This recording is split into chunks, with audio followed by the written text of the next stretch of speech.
What's up, everybody? It's Kristen Thiemster back again for another part of our Strength for the Struggle series. And today we are going to be talking specifically about common mental health issues. Now, if you are a part of this community, if you are watching this video in connection with me at all, you probably have a desire or a need for more support around your mental and your physical health. And so I always like to hone in on and acknowledge the impact that your mental health can have on your physical health, particularly your ability to show up and follow through and just find a rhythm that acknowledges your mental health, but doesn't necessarily become consumed by the ebbs and flows of it. But then knowing that your physical health and exercise and staying active pours back into your mental health, it can really feel like you're on a merry-go-round and not really sure where your foundation is. So we are going to dive into some common mental health challenges and some tangible strategies that you can use to help yourself navigate your mental health condition, or, just the health of it in general. As we know, we all have mental health. There isn't a beginning and an end to your mental health. It's always relevant. But these tools are going to help you to just navigate that aspect of your life while also moving forward towards your goals, things that are probably going to benefit your mental health in the long run if you can sustain them. One of the common misconceptions there is around mental health is this element of willpower when it comes to overcoming symptoms and navigating an action plan when it comes to other areas of your life and goals that you may set. Mental health issues are not an issue of willpower, but sometimes we can apply discipline and motivation, and you've got to just get it together. You got to just mind over matter, your way through the situation. And sometimes that's not as easy as people make it seem. It is very hard. It can be a nuanced situation that is different for all of us. And so the tips and the topics that we're going to talk about today is really a trial and error for all of us. I'm going to give some things that I have found to be the most successful with people dealing with either ADHD, anxiety, depression, and the like. But this is always going to be something that you have to figure out how it applies to your individual situation. And that may change throughout any given part of the year, or whatever your condition may be. There may be highs and lows to even the success of the strategies that I'm going to share. So I just want to frame this up as something that is constantly a working relationship, something between you, knowing yourself, your treatment team, maybe you're in therapy and you have a therapist that can help you kind of fine tune these tips, or your medical team, where if you're being prescribed a medication, this is in conjunction with a lot of different things, which is why willpower is not the only answer when it comes to moving forward.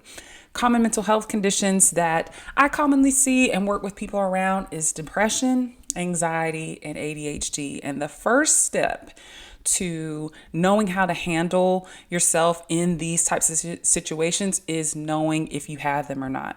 I know I'm not really big on labels per se, but I do think that having a frame of reference for why these symptoms consistently show up in your life and being able to see them as different than just your character or your behavior, can really be powerful. And so if I can see myself as dealing with depression as opposed to just being a lazy person, now my entire strategy changes as to what I need and how I pursue that. If I see myself as having ADHD rather than just being scatterbrained, someone might say, that helps me figure out I need a more intentional strategy to overcome this. And then a lot of times when it comes to anxiety, it is riddled with just feeling paralyzed, a lot of mental overthinking and a lot of restlessness that doesn't necessarily translate into action.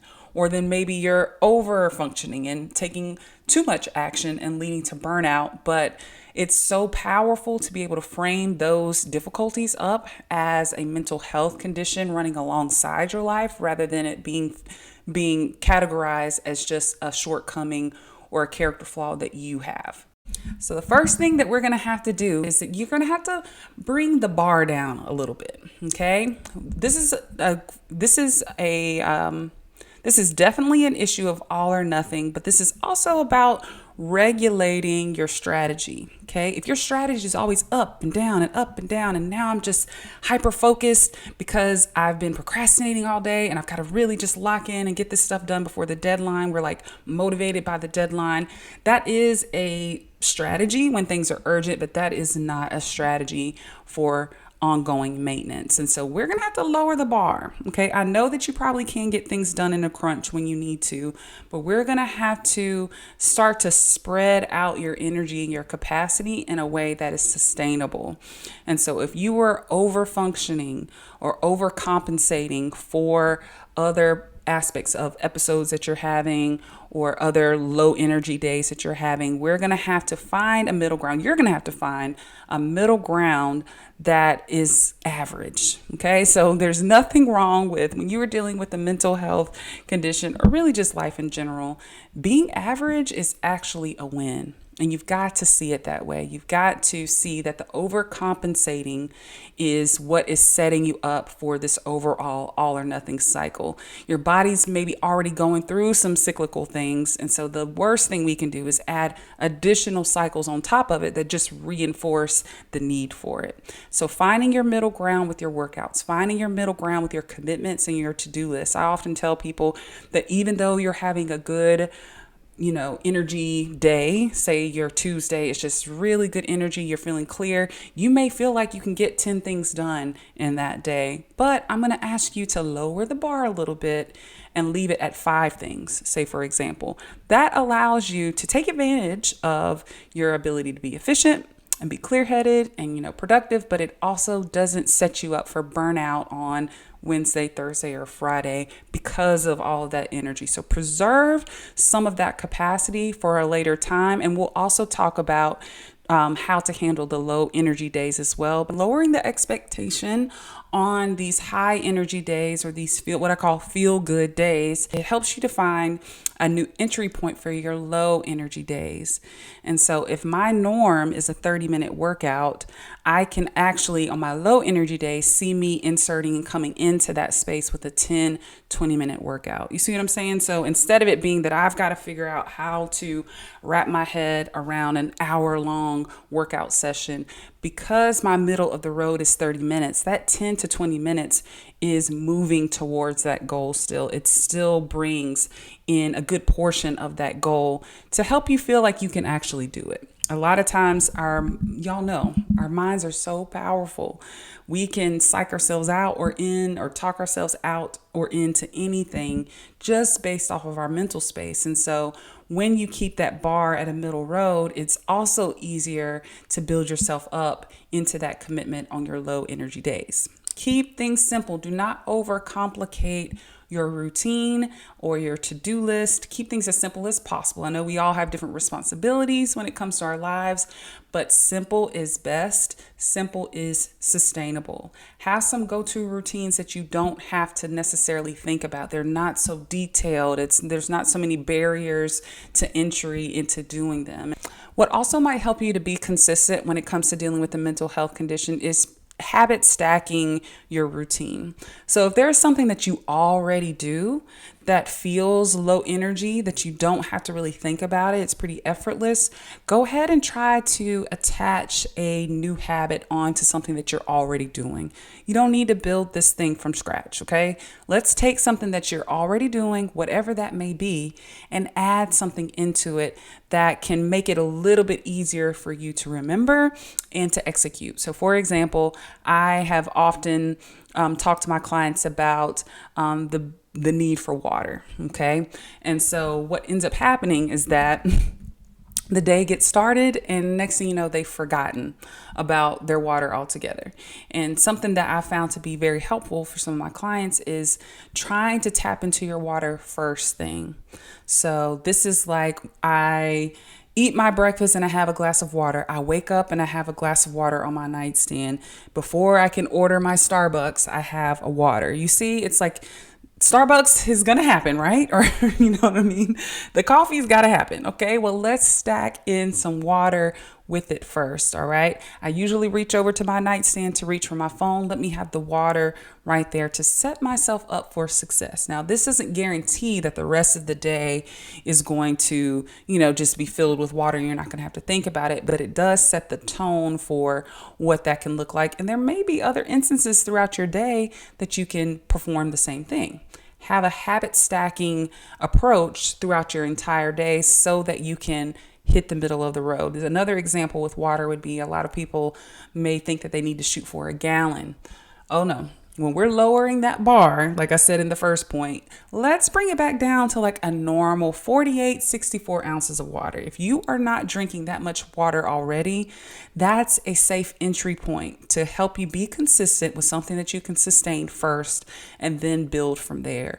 So even when it comes to stacking this habit of water, incorporating more water into your life, into your routine, you're not trying to figure out how to fit a gallon in because you've kind of made a more realistic goal for yourself. And so now when I think about, sustaining 48 ounces every day, 64 ounces every day, that feels like something I can actually do and execute and get a strategy around.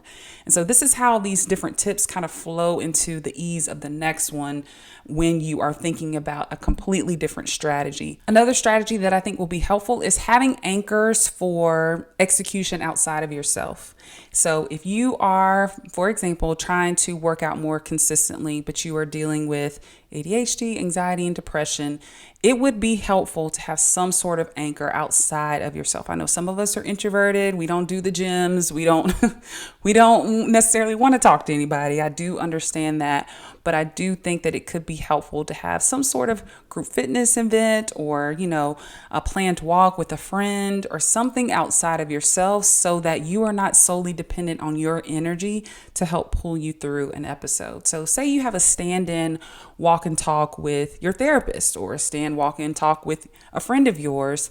That is an anchor for other habits throughout the week that if push comes to shove and I can't get out for anything else, I know I have that extra incentive to show up in this capacity and hopefully get that ball going again. And so some people do this with group fitness. Some people do this with hobbies.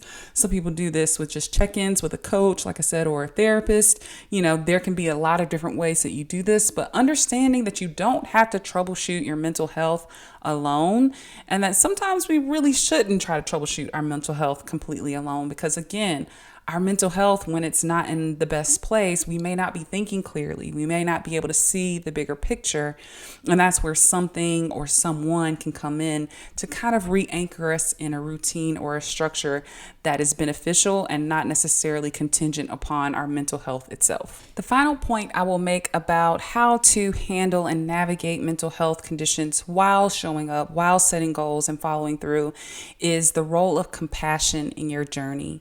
When we are set up in all or nothing thinking cycles, if we're approaching things with really, really high expectations and high standards for ourselves, that sets us up for a lot of self-criticism and judgment. And so from labeling yourself and understanding the mental health condition outside of yourself, from lowering the bar a little bit, from making small steps forward, it's all allowing you some grace to be imperfect and to understand that this would be hard for anybody to do. And so you're not superhuman. It's okay to struggle. It's okay if this doesn't look perfectly, but that understanding and that belief has to start within you. You have to truly start to embody and cultivate a mindset that is rooted in compassion and not criticism. So it is so easy to shame ourselves into what we should have done in a season of our life when we were depressed, or having super high expectations as to what we should be able to get done when struggling, while also struggling with ADHD or with anxiety. But that inner critic is not moving you forward. I know it seems like the shame and the inner criticism is just helping you to get it together and kind of whip yourself into shape. But honestly, it's making it harder for you to be consistent. Compassion is your friend. Compassion is the fuel that you're going to need. And compassion is that element that makes sustainability actually possible.